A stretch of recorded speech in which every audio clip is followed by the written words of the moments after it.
요즘 뉴스나 SNS를 켜보면 세상은 온통 나라고 하는 사람을 증명하기에 바쁜 것처럼 보입니다. 특히나 SNS가 좀 심하죠. SNS는 나라고 하는 사람을 홍보하는 데 가장 최적화된 컨텐츠고 플랫폼인 것 같습니다. 내가 얼마나 잘났는지, 내가 얼마나 행복한지를 보여주기 위해서 그야말로 각자 도생의 시대를 살아가고 있습니다. 남을 돕는 것은 손해라고 생각하는 이 차가운 분위기가 안타깝게도 교회의 문턱을 넘어서 우리 안으로 들어오고 있는 것도 현실입니다. 많은 그리스도인들이 대형 교회를 가는 가장 큰 이유 중에 하나가 그냥 아무하고 관계하지 않고 아무하고도 갈등을 겪지 않고 예배만 드리고 돌아가려고 하기 때문이죠. 안타깝게도 우리는 이러한 시대를 살고 있기 때문에 예배당에 수많은 사람이 앉아 있지만 정작 마음을 터놓을 사람이 없어서 군중 속에 고독을 느끼는 분들이 얼마나 많은지 모르겠습니다. 그러나 하나님은 결코 우리가 고립된 채로 살아가기를 원치 않으십니다. 하나님은 태초부터 인간을 홀로 두지 않으셨죠. 창세기에 보면 하나님께서 인간을 남자와 여자로 창조하셨습니다. 짝을 이루어 살게 하셨죠. 특히나 2장 18절에서 보면 이렇게 얘기합니다. 사람이 혼자 사는 것이 좋지 아니하니. 뭐라고요? 사람이 혼자 사는 것이 좋지 않다라고 분명히 성경은, 그리고 누가 얘기했어요? 사람이 얘기한 게 아니죠. 하나님이 말씀하신 겁니다.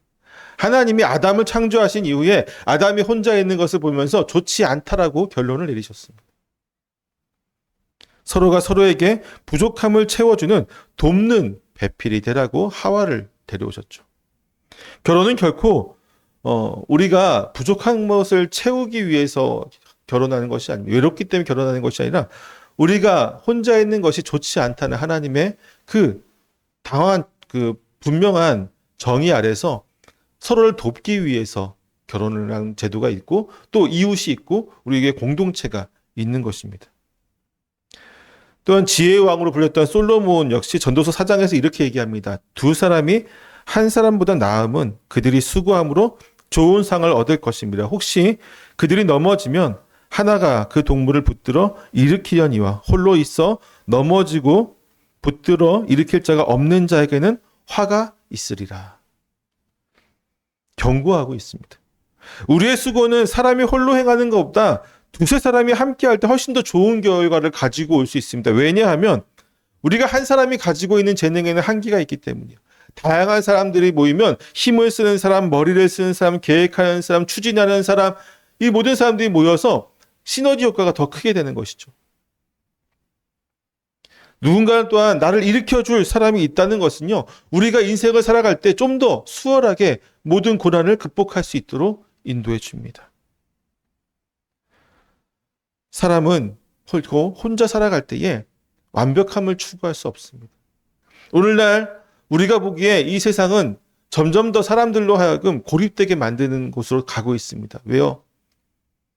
기술의 발전이 사람이 혼자 살아가는 데서 결코 불편함, 그리고 도움이 필요 없도록 점점 더 많은 것들이 개발되어지고 있기 때문이죠. 때문에 무엇이 지금 오늘날의 가장 큰 문제일까요? 고독이에요, 고독. 노인분들의 고독사가 점점 더 많이 늘어나고 있습니다. 그냥 잠깐 가서 둘러만 봐도 이 노인분이 잘 살고 있는지, 지금 어떻게 하고 있는지 알 수 있는데, 아무도 들여다보지 않으니까 이 노인분이 죽었는지 살았는지, 또한 돌아가셨음에도 불구하고 몇 달 동안 방치가 되는 것들을 보게 되죠. 마음이 외로워서 힘들어하는 사람들도 많이 있습니다. 왜? 혼자서는 다 할 수 있어요. 너무나 편한 시설들이 우리로 하여금 혼자 사는데 불편함이 없게 하지만 이 마음은 그것들로 채워지지가 않기 때문이죠. 아무리 편한 기계가 있고 아무리 훌륭한 가전제품을 들여놓고 아무리 나를 도와주는 여러 것들이 있지만 그것들이 우리의 공허한 마음을 채워주지 않습니다.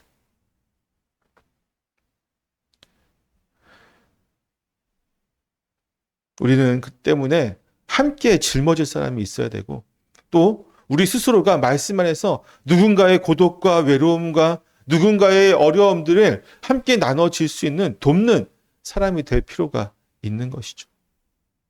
돕는다는 것은 단순히 누군가에게 필요한 것을 제공한다는 것이 아니라요. 그 안에는 그와 함께 내가 나아간다는 의미가 있습니다. 함께 나아간다는. 오늘 그래서 우리 교회 안에서 서로 손을 잡아주고 일으켜 세우는 수많은 돕는 사람들이 세워지기를 소망합니다.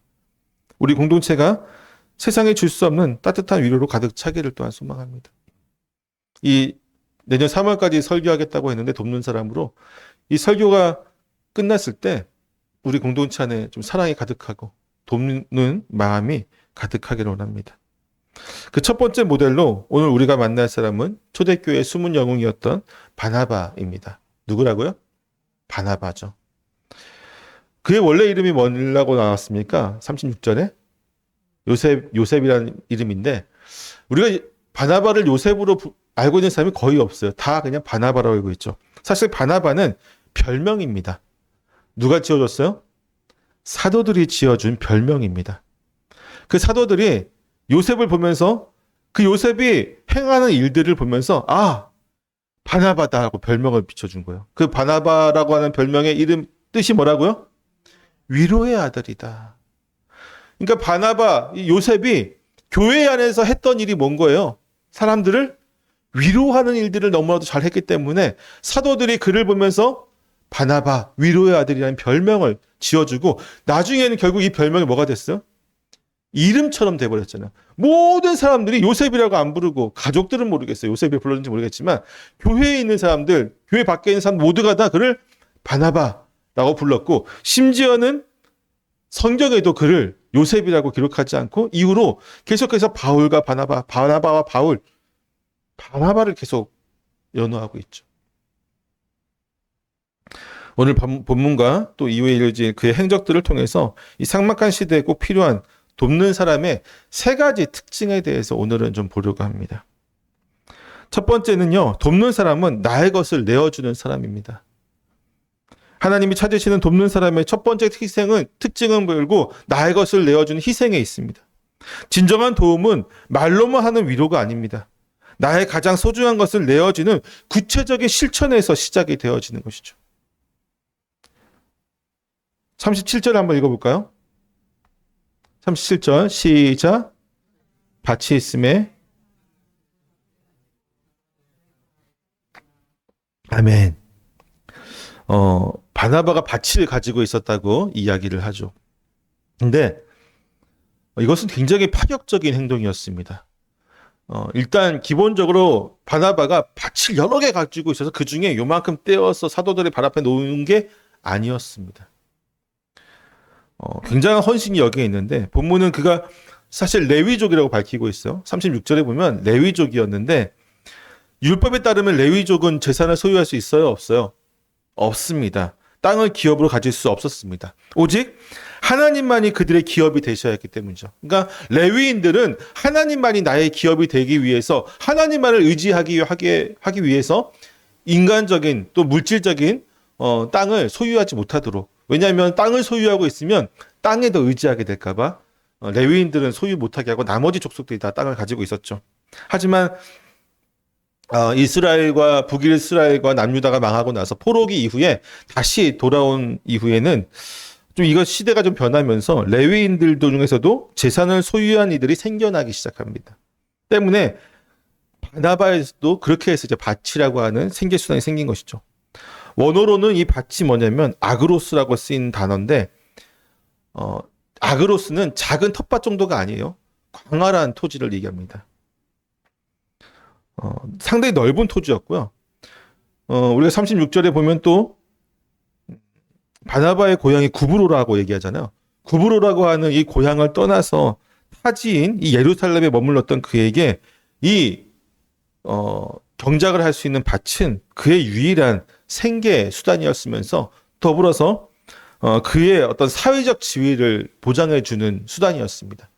그가 농장을 소유하고 있었기 때문에 그는 자신의 삶을 유지할 수 있었고 그 농장을 통해서 그가 구브로 출신의 타지인이지만 예루살렘에서 사회적인 지위를 어느 정도 가지고 있을 수 있었던 것이죠.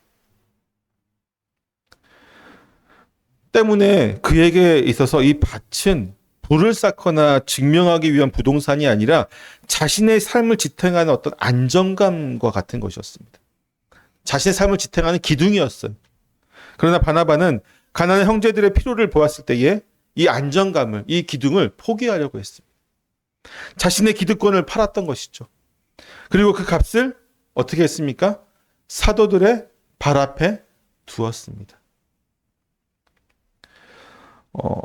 사도들의 발 앞에 두었다라고 하는 표현이 되게 중요한데요. 단순히 헌금을 했다, 무슨 기부를 했다 이런 정도가 아니라 발 앞에 두었다고 하는 것은 여러 가지를 생각해 볼 수 있는데 우리가 생각해 볼 수 있는 것 중에 하나가 뭐냐면요. 누군가의 발 앞에 두었다라는 것은 성경적인 의미로 봤을 때 우리가 제일 먼저 출애굽기를 보면은 모세가 엎드려서 하나님께 나아가잖아요. 그러면서 내 발은 여기는 거룩한 곳이니 내 신발을 벗어라고 얘기하는데 발은 그 사람에게 굉장히 큰 권위가 있는 곳입니다.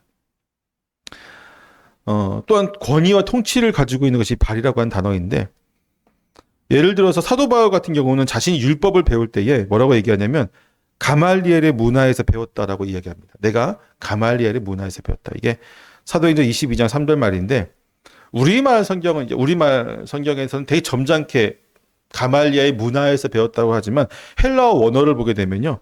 가말리엘의 발 곁에서 배웠다. 이게 정확한 해석입니다. 문자적인 해석이죠. 당시 유대 랍비들은 의자에 앉아서 가르쳤고요.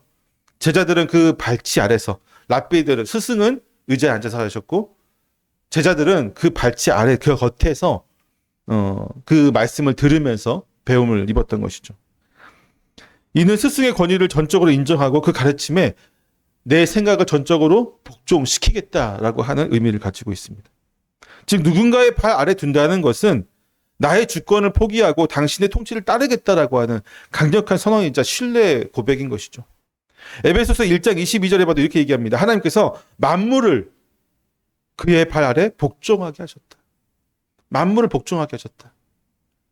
때문에 바나바가 돈을 그가 자신의 안전을 선회했던 그 모든 그 밭을 판 그 값을 사도들의 발 앞에 두었다는 것은 무슨 의미냐면요. 이 물질에 대한 이 돈에 대해서 나의 소원은 끝났습니다. 내게 아닙니다. 내가 냈지만 내 뜻대로 써달라고 요구하지 않겠습니다. 이제 이 물질의 주인은 내가 아니라 하나님이시니까 오직 주님의 뜻대로 공동체에 필요한 대로 사용해 주십시오. 이런 의미가 담겨있는 사도들의 발 앞에 놓았습니다. 완전한 소유권의 이전을 보이고 있는 것이죠. 오늘날 많은 사람들이 기부를 하면서도 꼬리표를 붙입니다. 내 돈이 어디에 쓰이는지 감시하겠다라고 생각합니다. 내 이름이 드러나게 해달라고 요구합니다. 여전히 물질의 주인이 나인 것이죠. 하지만 바나바는 달랐죠. 그는 밭을 파는 희생뿐만 아니라 그 사용 권한까지도 내어드리는 권리 포기를 통해서 진정한 섬김이 무엇인지 보여줍니다.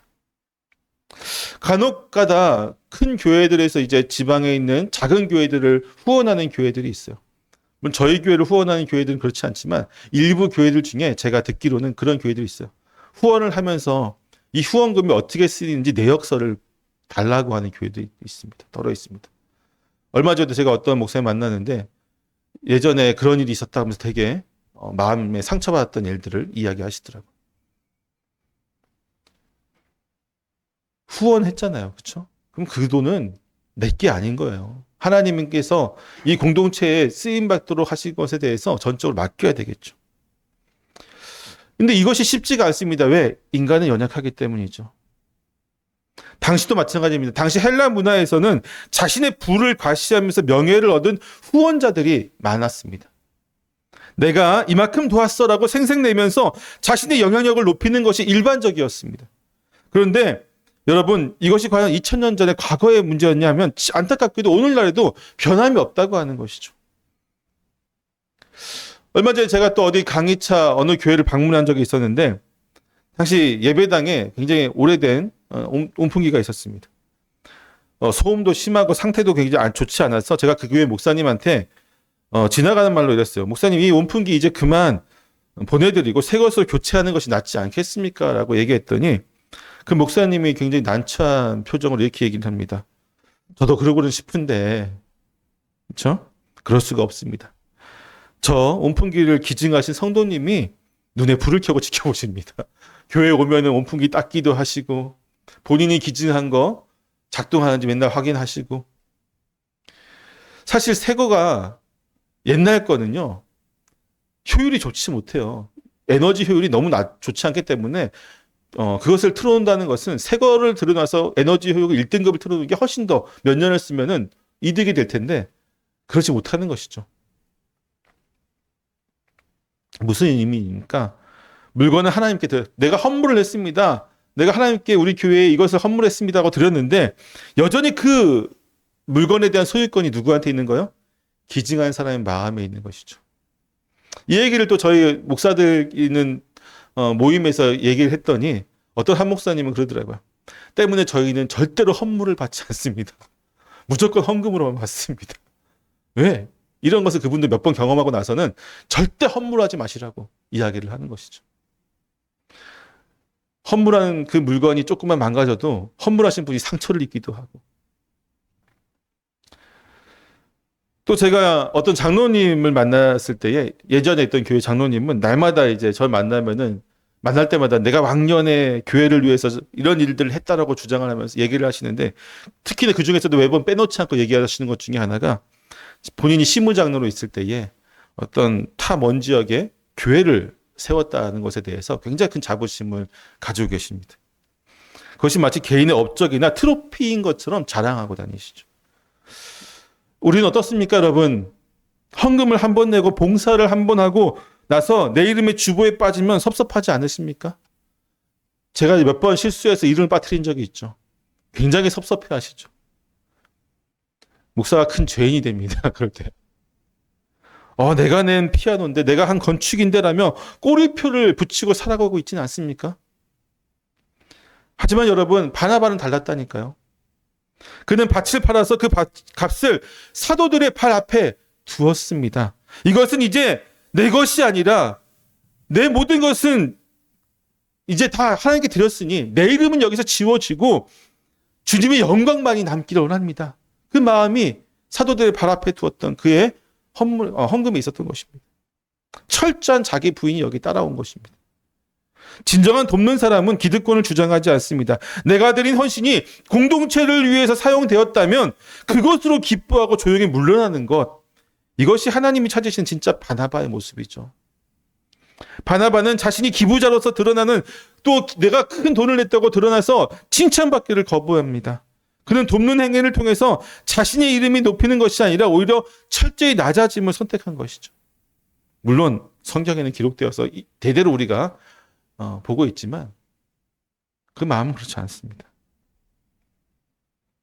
우리가 누군가를 돕고 싶다고 말하면서 결정적인 순간에 주저하는 이유가 무엇일까요? 그것은 내 것을 손해보고 싶지 않다는 그 마음 때문입니다. 내 자존심, 내 시간, 내 물질의 안전지대를 침범당하지 않고 싶기 때문이죠. 그러나 성경은 분명히 우리에게 보여줍니다. 돕는 사람이 된다는 것은 손해볼 각오를 해야 된다는 것입니다. 희생을 해야 된다는 것이죠. 나의 권리, 나의 유익, 나의 편안함이라고 하는 밭을 팔아서 내가 그것을 놓지 않고서는 결코 누군가의 영혼 깊은 곳에 닿을 수가 없습니다. 내가 할 거 다 하고 내가 가지고 있는 거 다 안전하게 지키고 그 외에 남는 것으로 누군가를 돕는다? 그건 돕는 게 아니죠. 적선하는 거죠. 적선. 말로만 힘내세요, 기도할게요 하는 것은 너무나 쉽습니다. 하지만 하나님은 오늘 우리에게 묻고 계세요. 내가 움켜쥐고 있는 밭은 무엇이냐? 형제를 위해서 그것을 내놓을 수 있겠느냐? 나의 가장 소중한 것을 깨트려 내어줄 때 바로 그 희생의 자리에서 하나님의 위로가 시작되어집니다. 두 번째는 돕는 사람은 다리가 되어주는 사람입니다. 물질을 내어주는 것도 어렵겠지만 돕는 사람의 더 깊은 차원은요, 관계를 이어주는 것으로 돕는 사람의 역할이 더 부각이 됩니다. 편견과 오해로 막힌 담을 허물고 소외된 자를 공동체 안으로 연결하는 다리가 되어주는 것입니다. 사도행전 9장을 한번 볼까요? 사도행전 9장을 보면은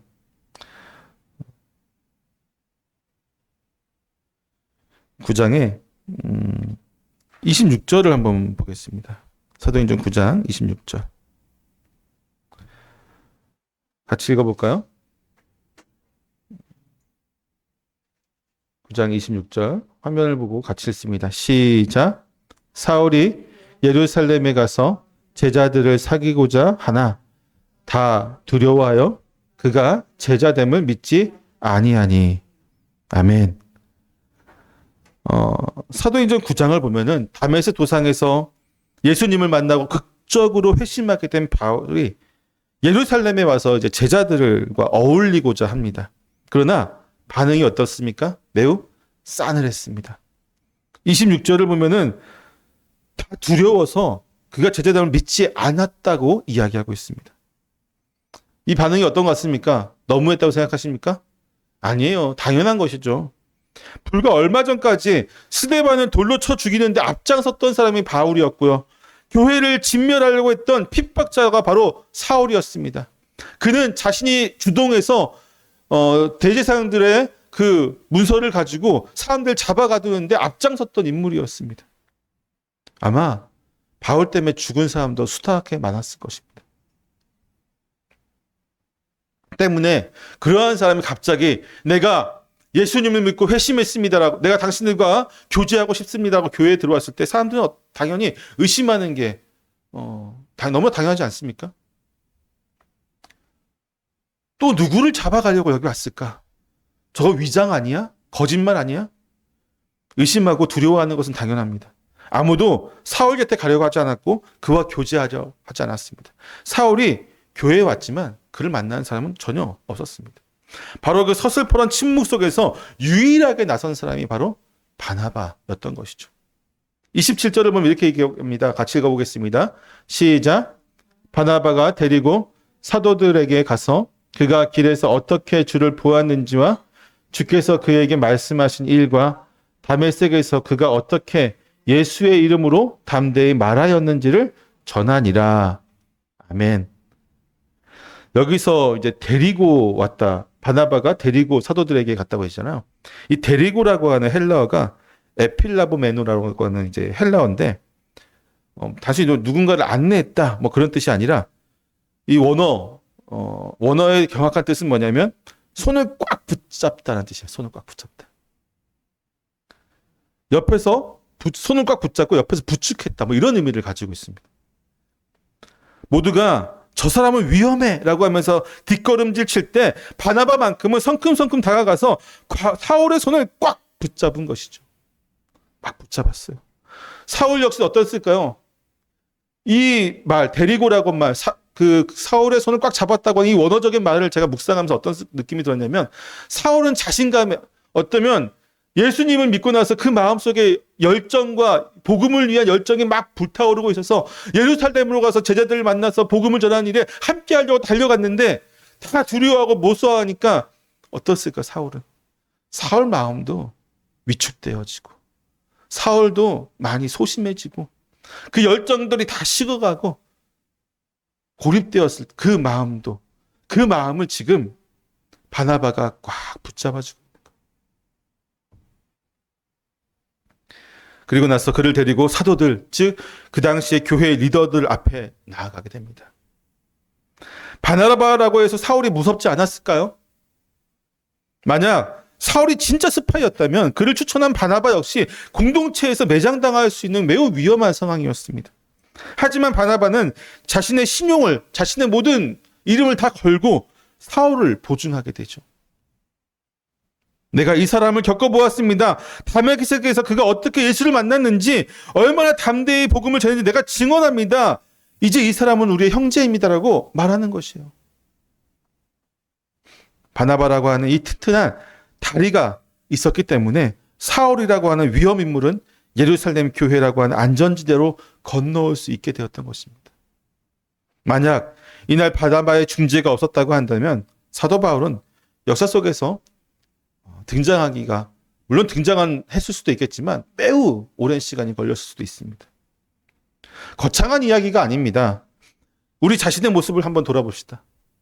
사람은 누구나 낯선 곳에 가서 위축되고 쭈뼛거리면서 막 적응 못하죠. 그럴 때 누군가 와서 우리의 손을 잡아주면 굉장히 힘이 납니다. 저도 이제 총회라든지 어떤 큰 행사 같은데 누가 초대해서 가게 되면요, 다 모르는 사람 있잖아요. 쭈뼛쭈뼛 할 수밖에 없어요. 구석에서 가만히 있는데 저기서 저를 초대하신 분 아니면 어떤 분이 와가지고 박 목사님 오셨습니까? 딱 저한테 손을 내밀면요, 갑자기 힘이 나요. 어깨가 막 올라갑니다. 예전에 어떤 수련회 현장에 간 적 있었는데, 물론 이제 큰 장소니까 아무도 모르는 곳이죠. 몇몇 아는 분도 있었지만 그곳에 가서 이렇게 예배를 드리고 나서 뒤에 있는데, 그때 총회장님이 오셔가지고 박 목사님 오셨냐고 얘기하시는데, 악수하는데 너무 총회장님이 날 알아봐 주시네 하면서 어깨가 올라가더라고요. 여러분, 우리 어떻나고요? 우리 똑같아요. 우리도 낯선 장소를 가면은 누군가가 손잡아 주기를 간절히 기다리는 그러한 사람들입니다. 그렇다면 반대로 생각해 봤을 때, 누군가가 낯선 장소에 왔을 때 저 사람이 얼마나 지금 뻘쭘할까, 쭈뼛대고 있을까, 이 생각을 한다면요, 먼저 다가갈 수 있는 사람이 돼야 되지 않겠습니까? 교회는 어떻습니까? 새로 등록한 성도님들 혹은 오랜만에 교회에 나온 지체들이 느끼는 감정이 바로 이런 감정들입니다. 예배당 문을 열고 들어왔지만 어디에 앉아야 할지, 누구와 눈을 맞춰야 할지 몰라서 불안해하는 그 마음을 헤아려야 합니다. 그때 그들에게 가장 필요한 것은 화려한 환영식이 아니에요. 누군가가 다가가서 따뜻하게 건네는 한마디 말이 정말 그들의 마음을 꼭 잡아주는 것이죠. 안녕하세요. 처음 뵙겠습니다. 제가 안내해드리겠습니다. 오늘 예배 가운데 주님의 은혜 가득하길 원합니다. 한마디가 우리의 마음을 편하게 합니다. 이 사소해 보이는 관심이 그 사람에게는 꽁꽁 얼어붙은 그 마음을 녹이는 난로가 되고 낯선 공간에서 발을 붙이게 하는 생명줄이 될 수 있다는 것이죠. 우리 공동체와 주변에도 여전히 군중 속에 섬처럼 떠도는 분이 계실지 모르겠습니다. 혹은 과거의 실수나 남들과 다른 기질 때문에 어울리지 못하고 겉도는 사울과 같은 지체들이 있을 수도 있습니다. 돕는 사람은 바로 그런 사람들 곁에 있는 사람입니다. 저 사람은 좀 나랑 안 맞아 라고 하면서 선을 긋는 것이 아니라 바나바처럼 그 어색함의 벽을 뚫고 먼저 손을 잡아주는, 꽉 잡아주는 사람이죠. 이번 한 주 좀 돌아보면서, 우리 주변의 사람을 돌아보면서 쑥스러워서 구석에 앉아있는 누군가에게, 혹은 낯설어하는 누군가에게, 혹은 우리와의 관계 속에서 잘 적응하지 못하는 누군가에게 먼저 다가가서 그 사람의 손을 꼭 잡아줄 수 있는 저와 여러분 되시기를 소망합니다. 마지막으로 가장 성숙한 돕는 사람은요, 남을 성공시키기 위해서 기꺼이 자신을 낮추는 배경이 되어주는 사람입니다. 사도행전 11장을 한번 볼까요? 11장을 보면은 11장에서는 기본적으로 안디옥 교회에 놀라운 부흥의 역사가 일어납니다. 수많은 이방인들이 주님께 돌아오자 예루살렘 본부는 이 중요한 사역을 감당할 적임자로 누구를 파송하냐면 바나바를 파송합니다. 바나바는 안디옥 교회의 담임 목사가 되어서 그들 가운데 큰 존경과 사랑을 받습니다. 사역이 너무 잘 돼서 엄청나게 부흥하기 시작합니다. 보통 이럴 때 어떤 마음이 듭니까? 대부분의 사람들이 내가 어느 교회를 가서 목사가 말씀을 전하고 사역을 했는데 크게 부흥하게 됐어요. 그러면 많은 사람들은 이 성공을 독점하려고 하겠죠. 내가 이렇게 성공시켰어, 내가 교회를 부흥시켰어 하면서 그런 마음을 가질 수 있습니다. 내 목회고 내 공로다라고 하면서 그 자리를 지키려고 하죠. 하물며 개척해서 크게 성공하신 목사님들은 은퇴할 때가 돼도 쉽게 은퇴하려고 하지 않죠. 문제가 좀 있습니다. 하지만 바나바는 다릅니다. 혼자서 감당하기 벅찬 부흥 앞에서 그는 자신의 한계를 분명하게 인정합니다. 그리고 동력자를 떠올리는데 바로 고향 다소에 내려가 있던 사울이었습니다. 11장 25절 말씀 한번 읽어볼까요?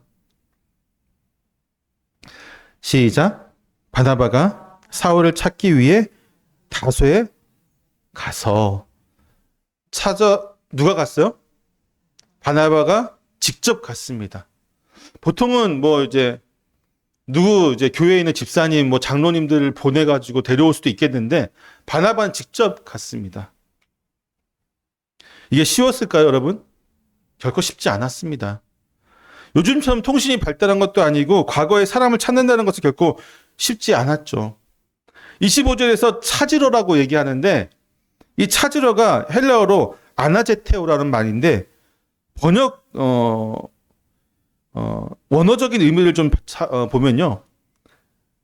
위에서부터 아래로 싹싹이 지지다. 그러니까 꼼꼼하게 힘들게 수소문해서 찾아갔다는 의미가 강한 단어예요. 이 단어가. 단순히 그냥 만나러 가서 만나가지고 데리고 왔다 이게 아니라 다소에 가서 수소문도 하고 바울이 어디 사울이 어디 있어요. 그가 어디 다 수소문하면서 뒤져가지고 그를 만나러 간 거예요. 바나바가. 당시 사울은 거의 10년 가까이 고향의 칩거에서 교회 내에서 거의 잊혀져 가고 있는 존재였습니다. 우리는 이제 성경을 읽다 보니까 그냥 다음 장 읽고 다음 장 읽으니까 이게 시간의 순서가 어떻게 되는지 모르지만 사실 예루살렘에 방문했던 그 사울이 이후에 다시 안디옥에 등장하기까지는 약 10년간의 어떤 공백기가 있었습니다. 사울이 아마 고향 다소에서는 말씀을 전하고 어떻게 했을지 모르겠지만 성경엔 등장하지 않아요. 그리고 26절을 보면 이렇게 얘기합니다. 같이 읽어보겠습니다. 시작.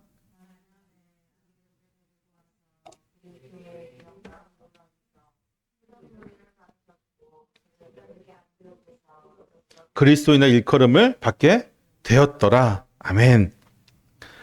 둘이 교회에서 1년간 많이도 1년간 모여서 큰 무리를 가르쳤다고 합니다.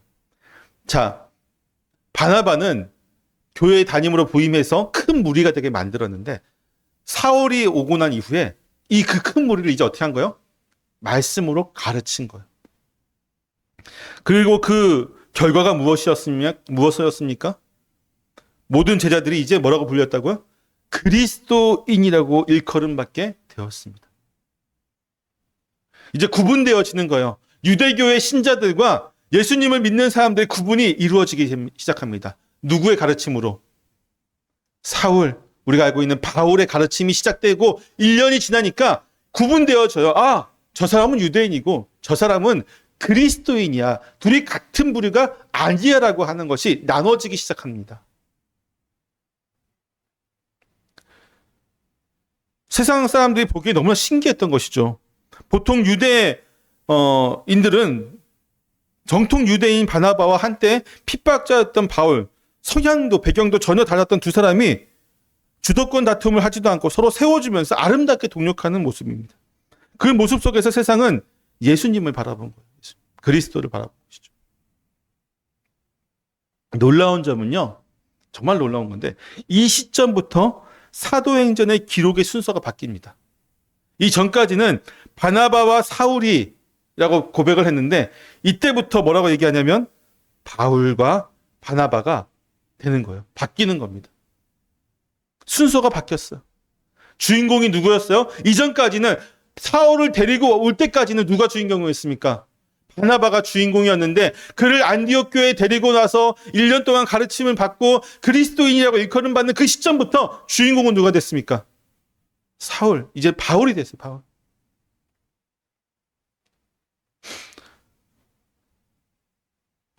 리더십이 바울에게 넘어가게 됩니다. 바나바가 이것을 몰랐을까요? 아니죠. 바울이 자신보다 설교도 훨씬 더 잘하고 이방인 선교에 훨씬 더 적합한 그릇임을 그는 알고 있었습니다. 그래서 그는 기꺼이 자신의 자리를 내어준 것입니다. 리더의 자리를 내어주고 자신은 조연의 자리로 내려온 것이죠. 여러분, 이게 쉽지 않아요, 결코.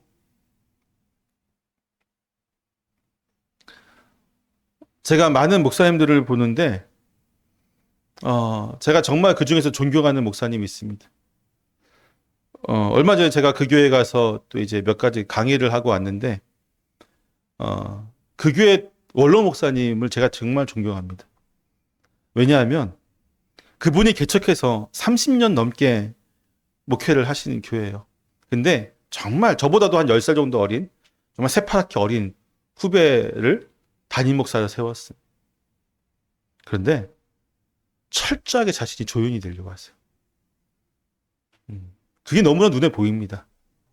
결코 이 자신이 다 가르치고 했던 분들이 다 지금 교회 중진이고 교회가 지금 성장하는데 모든 노력을 다했던 그분이 원로 목사가 되신 이후에 많은 사람들이 우려를 했어요. 아, 저분이 교회에 계속 남아 계시면 혹시라도 새로운 담임 목사 분란이 있는 것은 아닌가? 뭐 우려하시는 분들도 계셨는데 1년이 훨씬 넘게 지난 지금까지 제가 보기에는 철저하게 자신의 조의원이 되려고 하십니다. 마치 바나바처럼 새로운 젊은 목회자의 바울을 높이기 위해서, 그가 드러나고 주인공이 되기 위해서 노력을 아끼지 않아요. 결코 시기하거나 질투하지 않습니다.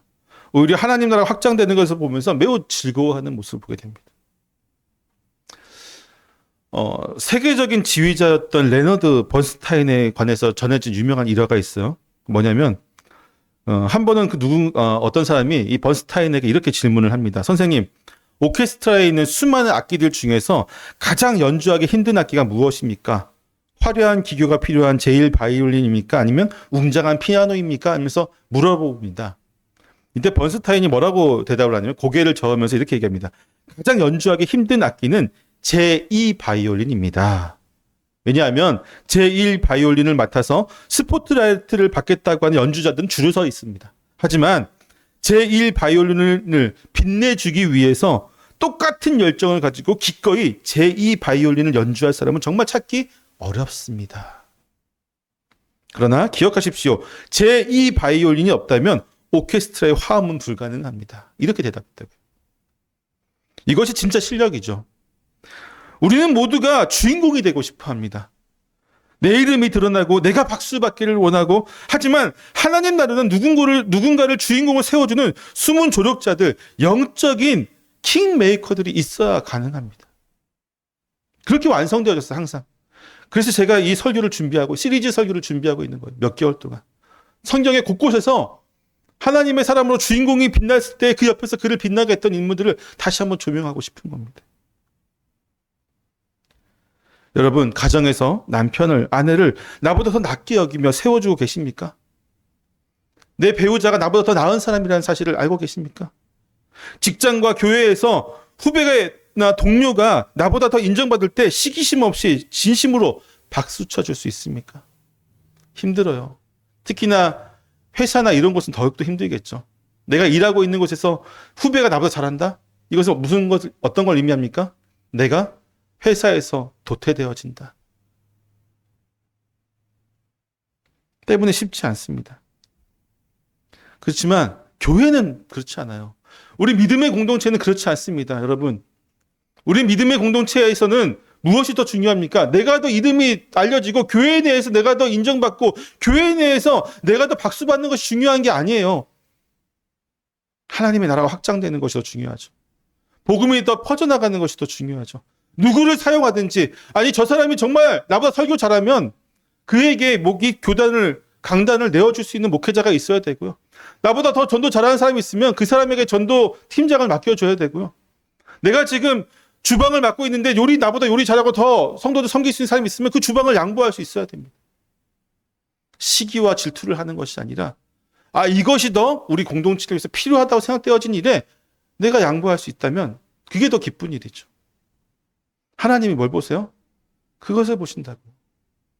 내 거를 지키겠다고, 내 기득권을 지키겠다고 빠득빠득 우기면서 내 자리를 지키고 있는 것이 아니라 하나님 나라를 위해서 내가 양보했을 때 하나님은 더 기뻐하신다니까요.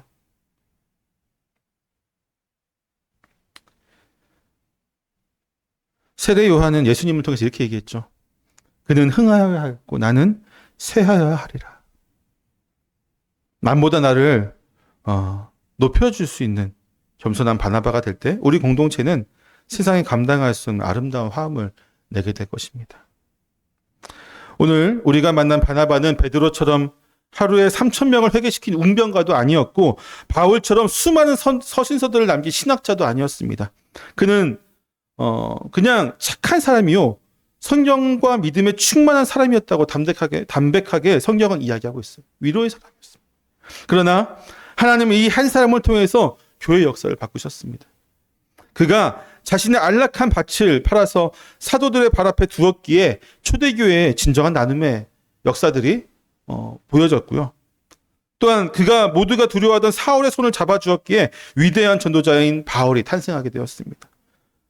그가 기꺼이 주인공의 자리를 내어주었기 때문에, 그가 배경이 되었기 때문에 안디옥 교회는 이방 선교의 전초 기지가 되어질 수 있었습니다. 사랑하는 성도 여러분, 제가 서두에서도 말씀드렸듯이 우리는 지금 각자 도생의 삭막한 시대를 살고 있습니다. 화려한 말을 하는 사람은 넘쳐나지만 자신의 삶을 나누고 곁을 내어주는 바나바 같은 사람을 찾기는 정말로 힘든 세상입니다. 이번 한 주간 우리 주변을 한번 조용히 돌아보십시오. 내가 기득권을 내려놓고 밭을 팔아 도와줄 지체가 어디 있는가? 낯선 환경에서 위축되어 있는, 그래서 내가 먼저 소미를 내밀어 줄 사람이, 그러한 사울 같은 존재가 어디 있는지 한번. 그리고 내가 뒤로 물러나서 박수를 쳐주면서 세워줄 나의 동력자는 어디 있는가? 하나님은 오늘 여러분이 이 시대의 바나바, 위로의 아들이 되기를 원하십니다. 누군가의 배경이 되어주는 것들을 두려워하지 마십시오. 여러분이 내민 그 손길을 통해서 상처 입은 영혼이 치유되고 우리 교회가 하나님 보시기에 아름다운 화음을 이루는 놀라운 역사가 이루어지게 되기를 소망합니다. 저와 여러분이 바나바가 되기를 간절히 소망합니다. 기도하겠습니다. 할렐루야. 주님, 주와 함께 동행하는 이 믿음의 길 위에서 우리의 역할이 항상 주인공이기만을 바랬던 저의 욕심을 고백합니다. 하나님 용서하여 주옵소서. 하나님이 각자에게 부르신 그 뜻과 의미가 있는데 우리가 우리의 역할을 너무나도 주인공에만 맞췄던, 그래서 주인공이 되지 못함에 있어서 좌절하고 낭망했던 저의 모습을 돌아봅니다. 하나님, 바나바일 때 더 기뻐할 수 있는 저희의 마음이 되게 하시고, 바나바처럼 우리의 것을 내어주고, 또한 누군가의 손을 잡아주고 누군가에게 우리의 자리를 양보할 수 있는 그러한 저희들의 마음이 되게 하여 주옵소서. 오직 하나님의 나라와 주의 복음만을 바라보게 하시고, 주를 위해서 나아갈 때 우리의 이름이 드러나는 것을 원치 않는 주님의 진정한 제자들이 될 수 있도록 인도하여 주옵소서. 예수님의 이름으로 기도드립니다. 아멘. 기도하겠습니다.